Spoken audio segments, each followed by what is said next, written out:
So I'm really just talking a lot and not demoing any drills, really. So why don't you guys all come up so you can hear everything and participate.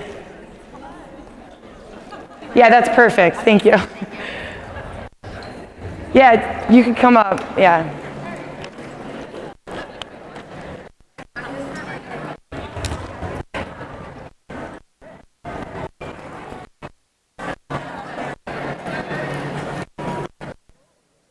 Is that my thing?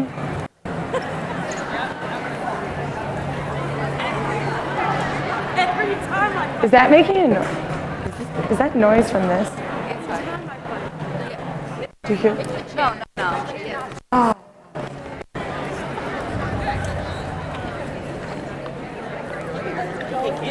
Yeah. At the end of your session, can you ask everybody to move the seats back? Yeah, no problem. There's your check. Don't move. Thank you.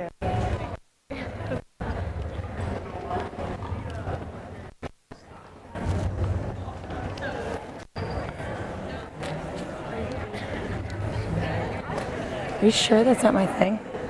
No, it's just that.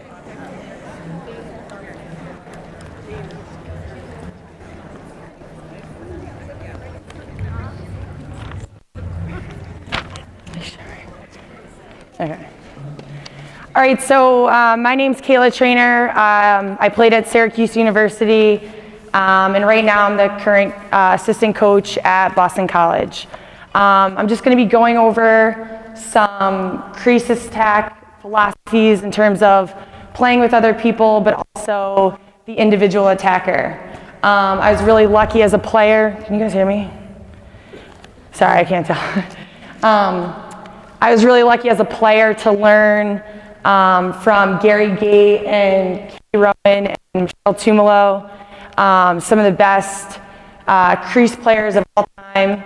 And really they taught me how to be a great individual player, that all the skill sets it takes to be that next level Crease attacker. And then fortunately, I've been coaching at Boston College. I'm going to my third year there. And I've been really fortunate to be on the other side of that and now coaching. This past season, I got to coach two of the best Crease attackers in the country in Sam Apuzzo and Kenzie Kent. So I'm really lucky. I've been on both sides of the ball. By no means do I have all the answers or anything like that, but hopefully you can get something out of this. And yeah, so the first thing we're going to talk about, we're going to do three things, not me. We're going to talk about the first one is the individual attacker and the skills that it takes. And then the second part is going to be attacking from 2 behind. And then the last part is going to be attacking 3 behind. And really the second and third part is about reading the defense and how to manipulate the defense and how to score off of that. This first part, again, is just about the skill of the individual attacker. All right, so the individual attacker, what are the skills that it takes to be great? So it's 2 things to me, really.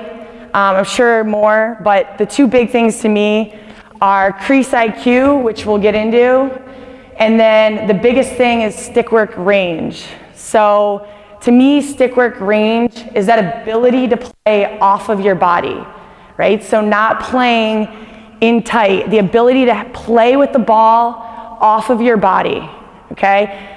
And why that's so important, right? You're coming around the crease, you're always curling, right? You're never running straight down unless you can beat your defender underneath and you have an easy shot. But in general, all your shots, all your passes, everything is coming from curling around the crease, right? So the better ability you have to play off of your body, the more shots you get, the better passes you can give, right? The more opportunities you have, the higher shooting percentages you can get. So to me, that basic fundamental of the ability to play off of your body, I'm sure you guys all talk about it in your camps and stick work, right? But for a crease attacker, I think that's really critical to get to that next level, or really even just to play back there. All right. So for crease attack, there's a couple different ways to look at it. And I'm going to talk about beating your girl as the offensive player from in the pockets. So what I mean by that is that right pocket and also this left pocket, okay? And most of the time, that's where crease players play in. The other spot that I really want to talk about is, and emphasize, is playing on the crease directly behind at X. All right, so I'm gonna go over like the benefits of both playing directly at X and then also playing up in those pockets. I find often that as a coach, when you're drawing offense, so much of it is you have a lefty crease player, you have a righty crease player, and you're drawing your offenses with those players in the pockets, right? If you do a 3-on-3 drill from the sides, where's that kid playing? In the pocket, right? So much of what we do in terms of drills and 1v1s, right? Most of the time they're playing in the pockets. So your players get so comfortable playing in the pockets. The defense gets so comfortable defending the players, the opposing team in the pockets, right? And what they're not as used to, defenses and players, is really dodging directly from X. And what are the benefits from that?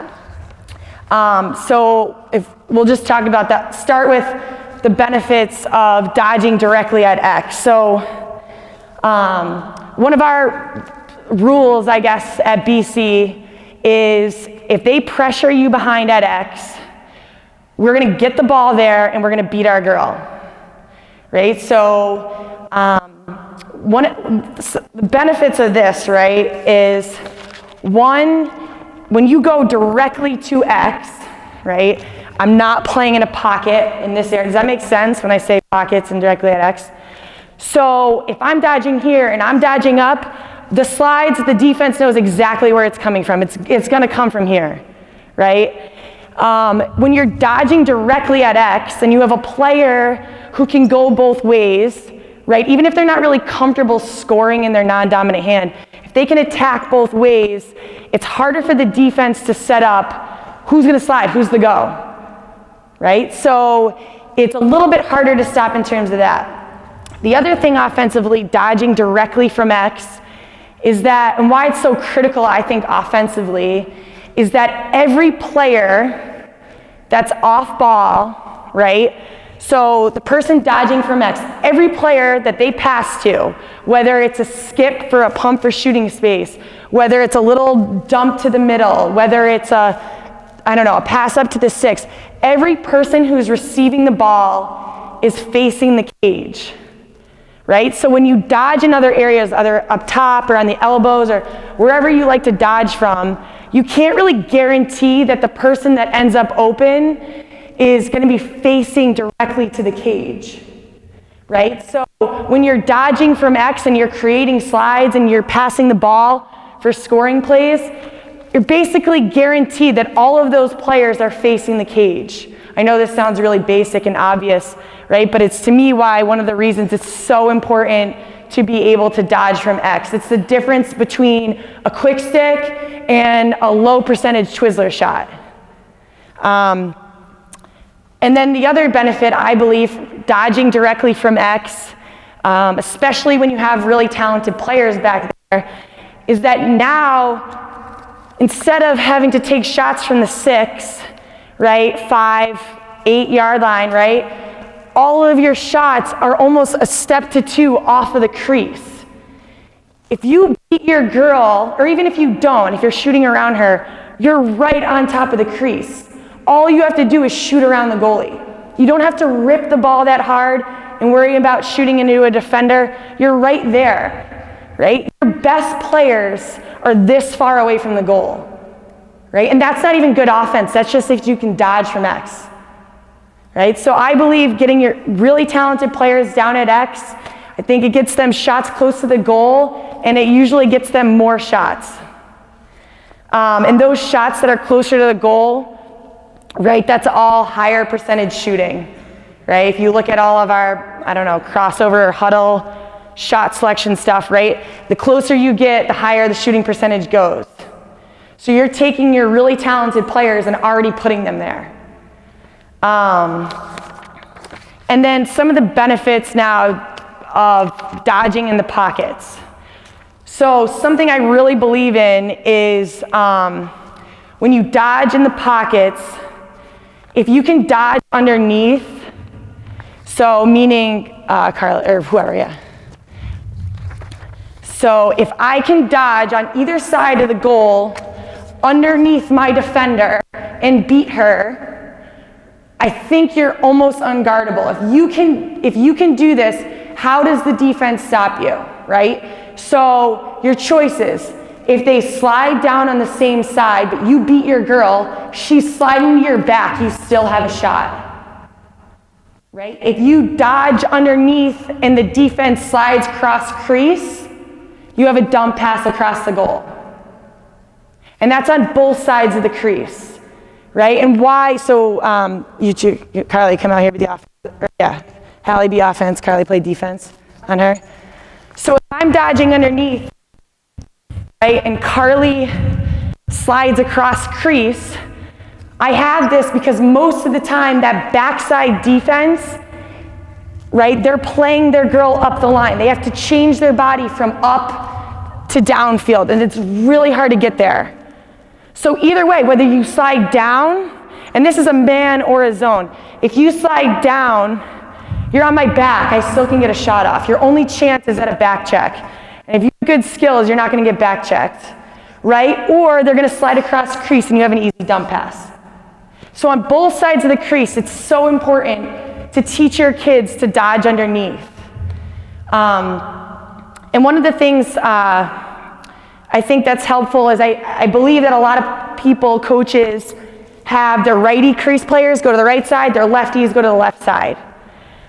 But if you have a kid who is a righty player, but her best move is a left to right split, right? You don't need to put her over there because now her left to right every time is over top and the slide can come. If you move her over here to the left side, right, that righty attacker whose best move is a left to right split, now you can beat them underneath. All they have to do is put in their left hand and finish, right? So dodging underneath in the pockets is so hard to defend.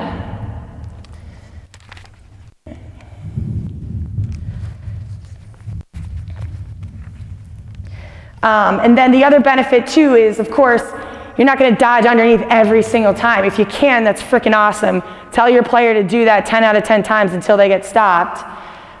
That's not really realistic. So if they dodge over top, same thing, dodging in the pocket, right? As a crease player, if you dodge over top again, look where my shot's coming from, right? I'm not way outside. I'm still in close. I still am like 2 yards away from the goal. So I don't ever have to shoot the ball that hard. Okay. All right, so again, what I was talking about, just to reiterate, so I believe it's two things, that stick work range, the ability to play off your body, and then that crease IQ. So that next part of beating your girl, dodging hard. So I'm going to talk a little bit about something that I think, two things really helped me. Skilled crease attackers. When you start playing against really, really, really good defenders, it is freaking really hard to just break their ankles, right? When you have to dodge against Megan Dowdy in 1v1s for a half hour, you're never going to, I mean, you might break your ankles once, but then how are you going to get a good shot off the rest 9 times? Right? So to me, really good crease players have this sort of post-up move. And I don't think you need to be really big to do this, right? You need to be able to handle physicality, but a great example of someone that I knew that handled physicality that was tiny was Gianna Bowie from North Carolina. That kid could handle physical play, and she's probably like 5'1". So you don't need to be big inside. You got to understand how to feel and read your defender. So, all right, I'll do this. So all these post-up moves, you have to get to, I call it the spot. I'm sure you guys have way better verbiage for this, but the spot is kind of where I have that ball bag on both sides of the crease. If you can get there and you can, you start to develop these post-up moves, again, it's another way to really become unstoppable, even if they play great defense. It's the spot also is not quite the 5 and 5 like the guys. I know they say that a lot. Like the 5 and 5 to me is like if you're in here, you just gotta shoot the ball. You're beating your girl. If you get that far in, you beat her. And it's not quite the fan that's too far out, right? This area, it's right inside, all right? So how do you get here? How do you get to this spot, right? Before I even talk about exactly what you're doing. So it's dodging hard. What are your best dodges? Obviously, that's one. But 2, going full speed. So when I run out of, okay. So you can step up a little bit. If I am casually going in here and trying to break her ankles and it doesn't work, right? We didn't really go anywhere and she wins.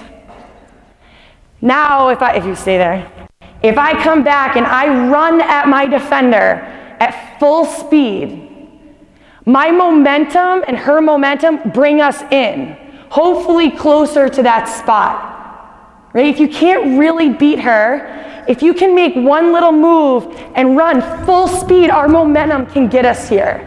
Even if you don't beat her, even if she plays great defense. Okay, so instead of always breaking down the dodging, right, of, okay, like whatever it is, whatever you guys teach, I'm sure it's great. But the other way to get in there, right, is using your momentum.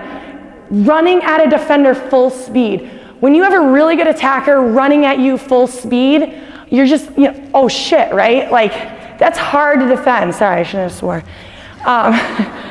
But again, even if you're not a great dodger, if you run at them at full speed, momentum can take you into the 8. All right, so now when you get here, the spot, I'm just gonna go over a couple of these post-up moves. So when I say post-up moves, I'm talking about, who knows like basketball, who played or coached, or I'm sure a lot of you guys have. So post-up moves in basketball is basically what I'm talking about. Catching the ball, feeling your defender, posting up on her, right, and whatever it is, getting a shot off, leaning one way, going the other. All right, so just a couple of these moves, just so you guys have some examples. Here you go, we'll go over here because the bag's over there. Just like in basketball, leaning one way and going the other. Now, she's playing lefty defense on me, but most of the time, you play against righty defenders. A lot of coaches stick a lefty defender on a righty, which is great to match sticks, but just so you guys know that, whatever. So when you're posting up, you want to lean one way and go the other. So you have all the basic moves that you have from outside, same thing in here. But you can slow your feet down now because you got to the spot, right? So the first one that a lot of people use is the rocker. Right, so you're leaning back and then you're stepping through and shooting the ball around. Again, it all comes back to being able to play with your stick off of your body. If you do a rocker and then you try to shoot through her, that's disgusting, right? You're just gonna get kicked out of the game, right? So if you can play off of your body, right? I can throw a rocker and then shoot right off of my body, not like that, okay? So a rocker, 2 ways to really get that. A lot of people teach to really get it is looking with your shoulder, like looking your head over, okay, and then coming around to shoot. I like to teach this, it's worked always the best for me, is be in the action of changing your hand, right? So I let go of my bottom hand, and then I come right back over top. I find defenders, when you start to change your hand, they guess, they think you're going that way. So that's a great another move for a rocker. The other one to get them is a fake behind the back, right? So really selling that fake and then coming over top. If you've got a really good kid, If they pressure you up, they're taking away this front side, faking in front and shooting that behind the back. Okay, the other way to shoot on that back side is leaning in, right, and that jump shot. Or just turn and shot if they can't jump. Hopefully they can jump. And then the last shot is if you're playing against a defender who sits in, right? So they're not going to come out and pressure you, right? One of the things you can do is lean into your defender, okay? And then you step back, stay there. Step back and shoot the ball around. So I don't follow through. I'm playing off of my body. I'm shooting around her, but stepping back. So instead of always posting up and stepping around, right, you can also lean in and step back to shoot the ball. If you can keep your stick out away from you and your follow through doesn't come across, you're never going to hit your defender. Okay?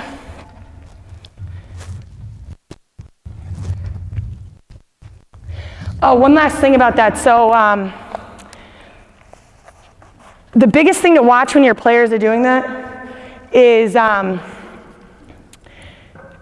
for really everything in crease attack, but you want to make sure that your player with the ball is looking at the goal. So if they're not looking and their head's up and then they're just chucking the ball, I always say that's just hoping the ball is going to go in. If you don't look at the goal, this is just a hope. If you're looking at the goal, right, and the goalie is holding that pipe and you see that whole other side open and you go for it, right, that's shooting the ball, trying to score. You think that ball's going to go in. Your players should never hope the ball is going to go in, right? Tell your players every time, especially if you have a player that can shoot the ball behind the back or fake behind the back. If they don't look, they're hoping the ball's going to go in. You can tell on film. When people shoot it behind the back, right, posting up, if they don't look, they're just crossing their fingers that that ball's going to go in. They don't really know. If you see a player either look early or look and check, a lot of times their momentum takes them away, but as long as they look at the goal, they know where they're shooting the ball. Okay, so that's a big thing to watch as your players are doing that. So that's really for in the pockets. Dodging underneath hard, really hard to stop. Dodging over top, you either beat them, get a shot, or you can work on these post-up moves. Now when you're dodging at X, so it's less of a post-up move, but just something to show. So we'll just walk through this, but the biggest thing too, so that stick work range allows you to shoot around a defender, but it also allows, here real quick, it also allows your angle to shoot the ball increase. So what I mean by that is you see crease attackers shoot goal line, right? Meaning like they're shooting from over here. If you play off your body, that's still a good shot, right? They always say your stick has eyes. Even if my body's here, my stick is out here. If I have to play like this, it's not a good shot. But if you can play off your body, right, that's a really good shot. So playing off your body also allows you to shoot the ball from further back. You don't need to get in here to get a shot off, right? So when you're dodging directly at X, okay, it doesn't matter what side I go to.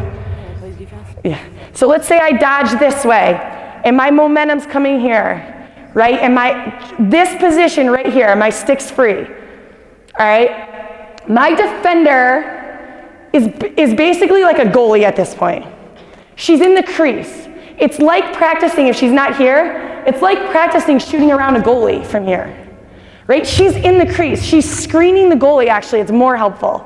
So you can fake, and she's here, and you can still shoot around, right? So when you dodge at X and you can't completely break somebody's ankles, right? You're dodging hard, you're here, you can fake early and shoot the ball around, right? And your options really aren't like 3 fake shot. It's really a high to low or a low to high if they dip with you, okay? All right, let's see. One of the things too about this is like, when you coach a really great player, how do you get them more shots when the defense slides so early, right? It's so hard, like Sam Apuzzo last year. When she touches it, they slide. You know, she's not setting up a dodge or anything like that. So when she dodges directly at X, and she doesn't even necessarily beat her, right? The defender's still on her, and she can shoot the ball here, she's shooting the ball before the slide ever comes, right? So again, it all goes back to that ability to play off of your body, right? So if you can do that, you can shoot the ball further back, closer to goal line, right? You can shoot the ball if you never beat your defender. Just gives you way more opportunity, especially when you're coaching great crease attackers. The other way to shoot that goal line shot is if they're not pressuring out, okay? If they're playing you in front of the goal, directly behind at X. Now this isn't for everybody, right? But if you have a good handle, you can play off your body, right? You can be looking like a feeder, playing this cat and mouse game, and then before she gets there, you can dip and get a shot off, right? Right before she's there. Okay, so you can be playing perfect defense, but we can still get shots off, right? So that ability to practice off of your body allows you from going from, 5 shots a game to 10 shots a game. All right, that's good. So the better your players get, the more of this you can introduce. All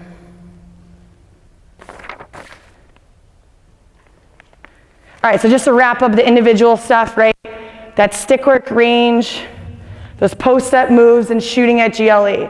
There's obviously all the other components of being a great passer and the obvious dodging and playing in your offense and everything, but those are some of the moves and the techniques I think that can get you to that next level and how you can really dominate and get more shots off. Even if you're a great feeder and that's your game, you just stand back there and feed, when you can do these things, now you become a better feeder. Like, I think it's my job to teach those feeders still how to make scoring plays without just having to feed the ball. What's the time? Okay, I got 15 minutes. All right, so let's talk about attacking with 2 behind. So we have 2 offense, 2 defense. So now I'm kind of switching gears. So that first part was a lot about skill work. This part is a lot about, is that on? That's good. Just 2 out. 2 here. Play defense over here. And then one more. Carly, play the left side. Hallie, play the right side. So last part, a lot about skill. This part, a lot about crease IQ. Everything about this, to me, like crease IQ, it's all about reading the defense. I tell my players a lot, if you get confused, just look at the defense. They give you the answers. A lot of these concepts too, with the 2 behind attacking and reading the defense, these apply to man and zone. Because when you're defending the crease, oftentimes you really are zoning the crease, right? There's this, I don't have a great way of explaining this, but this area to stand in as a defender is unsafe, right? The ball goes up there, you're getting hit by a shot. So defenders don't like to stand here, right? It's a very uncomfortable area for them to hang out in. So they want to play sides most of the time, unless you pressure out, and we're going to go over all of them. But a lot of times on the crease, defenses play sides, essentially like zoning it, right? They're going to pass you off or whatever it is. Even if you're playing a man, and if you're playing a zone, most of the zones you have a righty and a left crease defender, the posts. All right. And this part is just unlike any other part of the game, right? It's not the same as up top. There's this area, this awkward area where the defense is running around, right? And they don't necessarily, it's a little uncomfortable if you get caught in the middle. So, we're just gonna talk about the first one, when the defense plays sides. So not really pressuring out, could be pressuring out a little bit, but when they play sides, meaning, right, she's on that side, she's on this side. If Carly comes over here and Hallie goes over there, gonna just switch. They're gonna play their sides. Does that make sense? I don't know if I'm talking too fast. Okay, thanks. So every offensive coach, when you're playing against a zone, and I'm not even talking about crease, when you're playing against a zone, what do you teach your offensive players to do when they're standing there? Where do you want them to stand? This isn't like brilliant or anything. Where do you tell your offensive players to stand? In between?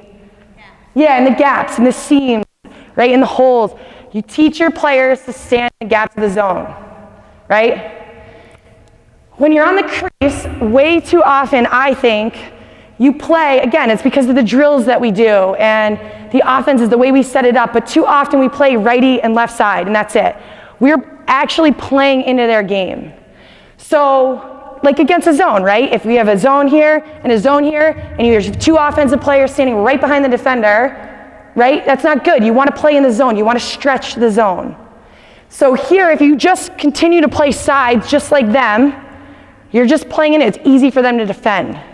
Right? So that really vulnerable area for the defense here is, again, directly at X and directly in front from X. That's that uncomfortable area to defend.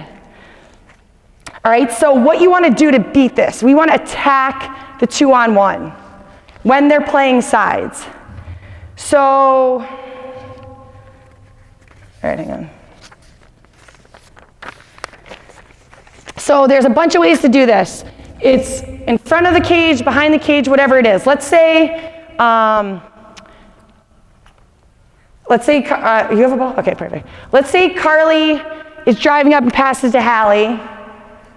Right? Let's say you cut over top. You come over here.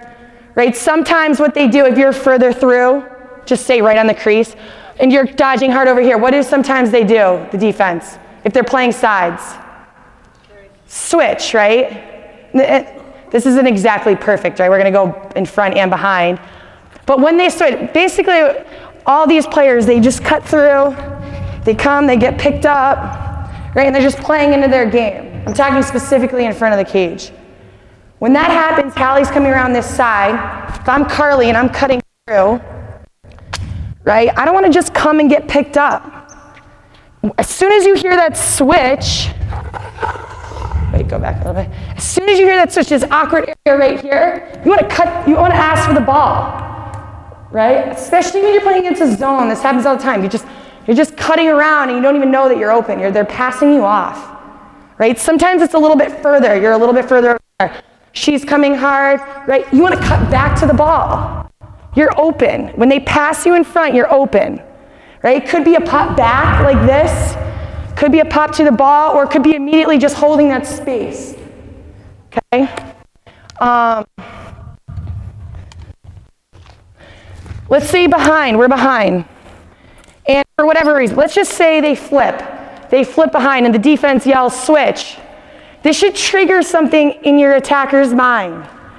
When they're switching and playing sides, attack the 2-on-1. So when they switch, Carly drive up, go follow her, and make this a quick 2-on-1, right? Hallie can either get the ball, right? Carly might be able to backdoor here, right? Whatever it is, you're getting them a little bit out of their zone. When you're here switching, you're behind. When they, right? You're just, or whatever it is, you're just exchanging. Like when you just exchange and play behind, you're just playing into the defense. They don't have to do zero work. Right? So when you hear that trigger, you want to attack one of those girls. Even if you don't get anything out of it, you're shifting that zone. All right. So let's just talk about something real quick. So if Hallie's driving up, there's two things really important. Let's say that defender gets caught because maybe Hallie's driving up the line. She gets caught looking up, right? Because now she beats her top side. Now she's becoming the last defender, that backside defense who has to guard two. So a lot of times you can get them caught looking up. I call this a sneak. I don't know, you guys probably have a much better word for it. But that's when you catch your defender and you can quickly come to that same side, right? And you get one of these shots. So you're sneaking, right? You're watching your defender and you're sneaking, okay? You can do that as this player when you're on this side of the crease. When you stand in the middle, that defender doesn't really know what to do. They're always kind of shadowing you.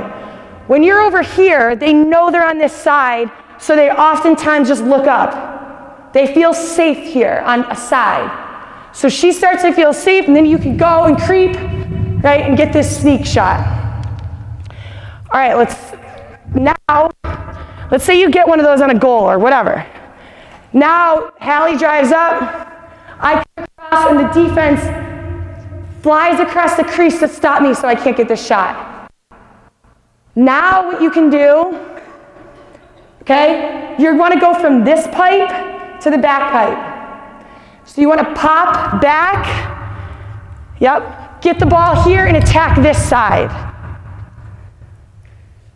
So let's go back. So you get the sneak, Hallie's dodging up, right? She sprints across, I pop back, get the ball, and now I can have a goal or a pass. Does that make sense? Same thing the other side. Now one thing about this actually, let's do this side again, just sort of. When she sprints across, I don't ask for the ball in this hand, right? Give it to me. I don't ask for the ball in this hand and change hands, right? And I'm staying on this pipe. You're not going to get anything out of that, right? And that's a lot on the ball carrier. When you sprint across, you want to pop back, at least get to the middle, ask for it in the hand that you're going to go attack, and then, right, you can attack here. You can get a goal line shot. You can get a pass. You might be able to dodge underneath, right? So the first thing is that sneak look, and the other thing, I call it like a pop back. So you get her to go to that side, you pop back and attack the opposite side. Okay?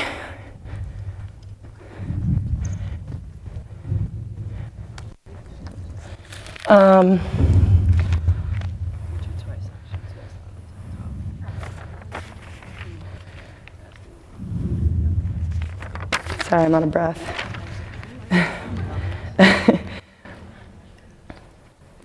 All right, let's say that now the defense, that you're playing against a defense that pressures us out, right? Or often like they're manning it, right? No matter what you do, they're gonna stay with their man, unless there's maybe a screen and they switch. So here, again, my big thing is I love when players get directly to X here. Because again, it's a vulnerable area to defend, all those reasons we talked about early. You're not just, again, playing in your pocket like you do in every offense and every drill. So let's say Hallie can get the ball, or actually I'll be the midi. If I pass down, they're pressuring out. We want to get the ball. Most of the time when defense pressures out, they don't want the ball to go to crease. Whether they're bad at defending it, or there's a really skilled player, whatever reason it is, that just makes the offense know you've got to get the ball there. That's how you're going to open up the defense. So the first look, if you can't get the ball, it's a hard back door and a goal, right? Let's say you got her on that, now you get the ball, okay? You want to go directly to X, right? Carly can start to come up a little bit in, okay? Now from here, again, you're in that situation where the slide, which side is she going to dodge to, left or right, right? So the defense doesn't know exactly which way they're sliding. Let's just say she dodges this way, all right? It's all the basic stuff we just went over. Shooting goal line, getting a slide, maybe it's a dump, whatever. Let's say she goes back. Let's say she attacks the side of the other player, right? Let's say, yep. So she attacks and she starts going towards Carly. Now this girl, right, this offensive player, you have a couple options. She's starting to beat her, so you're just getting the hell out of the way so she can get a shot looking for it. Or what happens a lot of times is, let's go back, let's say she slightly starts to beat her. Your girl either, you're baiting her and she's going, or she looks for a second and that's when you get them, right? So you're either baiting, getting out of the way, right? And the other option too is if you cut hard, right? So maybe you get that little sneak pass or whatever it is. You know, if she has to overextend and play you hard with hands, how does she defend that?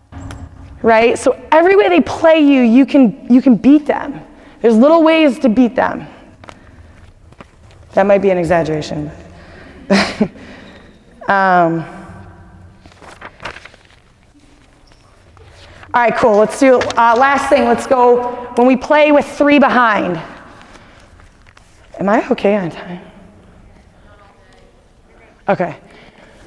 All right, so let's go 3 behind, or whatever, I'll just talk first. So when you play 3 behind, what you really want to do here, there's like all these different options we're going over. There's a lot of ways to score and manipulate the defense. Even if they don't make a mistake, there's ways to score off of it. They can't defend everything. It's this really vulnerable area on the field, right? Because again, that middle area, they're always having to zone it or whatever it is. So when you play 3 behind, what you really want to do is isolate your kids. If you have middies who cut all day long, right, and they're just cutting and they don't stop cutting, all you're doing is getting in the way of these guys working, right? Because so many of those looks like we just ended with, that last one is that cut across, that cut back, that holding space. If you're cutting in here, you're just helping the defense. So when you go 3 behind, you really want to give your kids a chance to work, all right? So it also makes it so clear for the attackers in a game. Like it's really hard for, I know this is like simple stuff, but for attackers in game, it's hard to see. So when you isolate your kids, it just becomes more clear for them. All right, so it really doesn't matter what we do. We can, let's say you play in front, right? Principles stay the same. You want to dodge in the pockets or you want to dodge at X. Same stuff. You're dodging in the pockets. If you can dodge underneath, you can still beat them. Right? If you dodge over top, that's fine. You get her shot, right? You can get a dump pass or move the ball. But let's say Haley's dodging, right? We want to dodge in the pocket. What you want to do as these 2 attackers, if you want to give her a chance to go, you don't want to stand here, right? When you pick a side, they pick a side. So you've got to get to the back pipe. Now we're giving her a legit chance to go to goal. Now from here, everything's the same. If she, dodges underneath, she might have her. You can drive up. Go back. Sorry. You can drive up. Maybe you have this sneak look right on the same side. Okay, 3rd option, maybe she sprints across. You have this pop back look. Everything stays the same. Now I'm just going to talk about that 3rd player. Right, so let's just do what we did on the last one. So I sprint across, and the defender sprints across. I pop back. Right now, exactly. She's pinching in. You're going to attack this side hard. You're going to get a shot. She's going to look. You have a pass, right? Or she cuts across hard, and it's a cut back, okay? Let's say she cuts across hard. This happens a lot, so we're going to walk through it. You're going to dodge up. I'm going to sprint across. She comes across. You come back. Let's say you sprint across hard, and you're open. Hang on, pause right here. You're a step behind. Let's say we really get her. She's open. Come back a little bit. Yeah. Sometimes what that does, right, when you isolate your kids behind, that defender has to slide because she's wide open. And so many players pass that and get it picked off.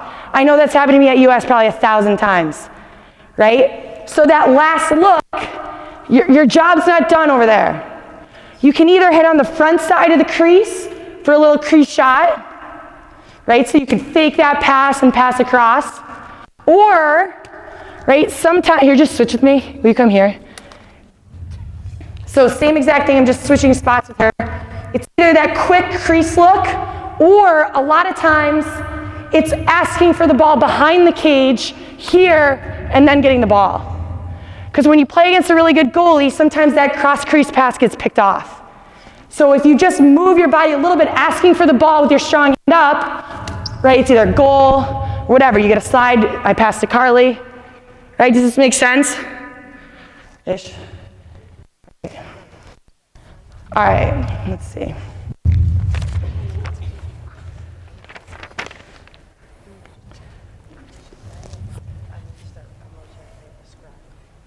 I can't even read that.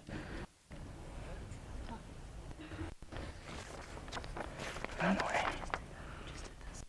Okay. All right, so let's just say, let's give Hallie the ball. Let's just say now they pressure behind, right? So you're playing against a defense. It's not just playing in front. They're manning us. They're pressuring us behind. Again, I believe you want to get the ball to X and go. Okay, so remember we were talking about when you get the ball to X, they're either going away from you when you play 2 behind, or they're going towards you. Right? You guys remember that? Now it's just they're always going towards you. You're going towards one of them. Right? And again, if you isolate them, give them space, should open things up for you. So Hallie, pick a side, doesn't matter. Let's say she goes here. She starts to somewhat beat her. Right? Again, you're either going to cut through hard and give her space because she's starting to beat her. You're going to cut through and get that look. You're going to pop back, or, right, go back a little bit. Maybe you bait Nina. Nina goes. You're open. Hang on, freeze here. Right, exactly what we just did. Now, if she's open, what she might do. Right, so now you have this look, cross crease or behind. Right, so to Carly, cross the crease in front or cross the crease behind. It's all the same kind of looks. You're just reading the defense. All right. But I think a really important thing is that backside crease. So often the ball carrier, they move the ball and then they're done. Right? That person ends up usually being the one that's going to be open. Okay? Now it's really hard to see these things. I know I keep saying it, but if you have middies just cutting through here like crazy, you don't have Carly, you don't have Haley now, you don't have these looks. It's really like, if you can understand it, your kids can understand it, you can get really easy looks. And all of these things, the way the defense played us, sides or pressuring out, happens in a man and a zone. And it's real, like my biggest suggestion is all this stuff helps you so much when you're coaching against a really good zone. It's this really vulnerable area for the zone. This one little area that they feel uncomfortable being in front of. They're always, whether it's a man or a zone, they're always trying to pick a side. And you can always just manipulate it. All right. So just wrapping up some of the, like how you implement this stuff. I do all of this crease work and like crease IQ stuff all through shooting drills. So we'll just rep one thing, like whether it's a sneak look, right? So do you guys pop out? Carly, you have the ball. Hallie, come over here. Right? So let's say Carrie's looking at the field. Carly drives up. Hallie is a sneak look. All the way across, all the way across. All the way, come up. For this shot, sneak look, that first one, we'll just rep that. Right? And they'll get that skill set. He'll be talking about the defense, right? So the ball carrier, you don't notice it and just pass back, right? You don't just carry the ball.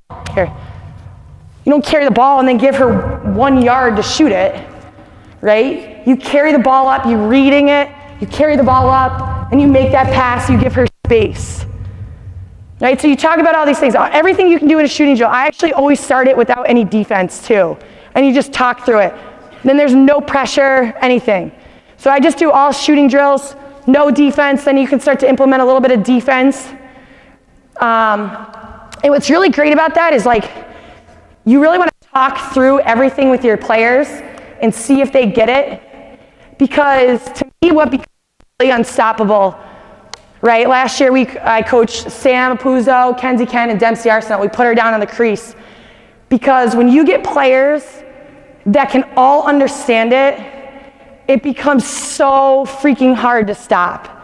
A zone or a man, no matter what you do, we were always in positions to score, right? So if you can get kids to start to understand it, they can help each other out, they're reading the defense, right? And now you have these excellent players who are making offensive decisions, and all the rest of the offense starts to kind of flow. The other thing I do now to get it more game-like, just to recognize things, is do 3v2s from behind, right? So you're attacking 2v1, all those concepts we were talking about. It's really like a lot clearer to see. You're moving the ball, whatever it is. So there's 3v2s from behind. And then when your kids really start to get it, and then it's hard work, then you go 3v3s from behind. And then my other thing that I do a lot, which I love, is obviously I'm sure a lot of you guys film practice, but when we do these things, like specifically trying to work on the crease IQ, I'll take my iPad and I have I don't know, or your phone you can even do with slow-mo, and you can just slow-mo the clip, and like while you're doing it, you can teach the kids. I'm sure a lot of you guys already do this. It's probably very basic for you, but that helps me a lot, is like regular, then slow-moing it, and now the kids are really like, they don't leave practice. They're there learning it and making the mistakes, and then they see it, like watching themselves do it. It helps a lot. Yeah, that's all I got. If anybody has any questions, go for it. And I'm sure you guys have a lot of questions too. That's not everything. Like I didn't even talk about passing or a lot of different nuances of the crease. So I just trying to hit on a couple things and hopefully got something out of it. But yeah. What are you doing with your middies up at the top so that they're not cutting into that space? Like what are you kind of really encouraging them to do rather than stand and watch? Right. So, I mean, it's kind of a loaded question because like what offense do you run? You know, like to me it's, you got to put in sort of an offense, like whether you like 2 behind, 1 behind, 3 behind, whatever you're doing, you're creating that offense to give them room, but then they've got to have a job too, obviously. And they've got to play off of those kids. I mean, it's like basic fundamentals of lacrosse. Why I say give them space is because if your girl goes, you can get them to go from the crease, you're right there to get a shot. If the midi like a midi defender that's guarding a midi goes, right, like you're that pop to the ball looking to see if you can get a draw and dump, or you're moving the ball to the backside. It's like back to the fundamentals of your offense. But you know, you can have like, you can tell your kids we're gonna attack the left side and you can have your middies go through, or whatever it is, like it can be working in your offense. But that's definitely not answering your question, but I don't know. Yeah.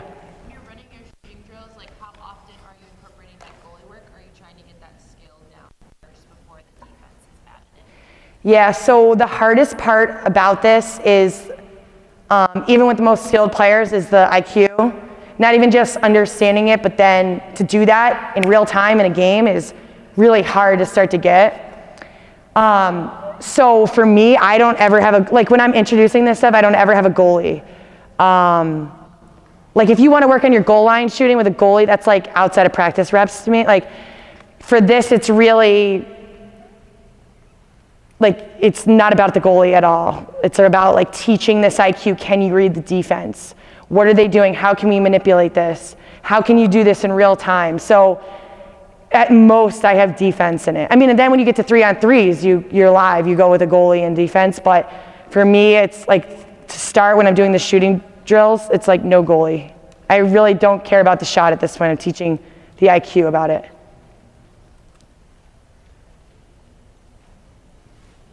Anyway. Happy birthday. Oh, thanks. Oh, please don't.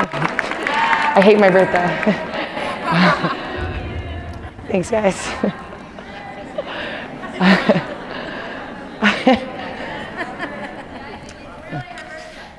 It is really my birthday.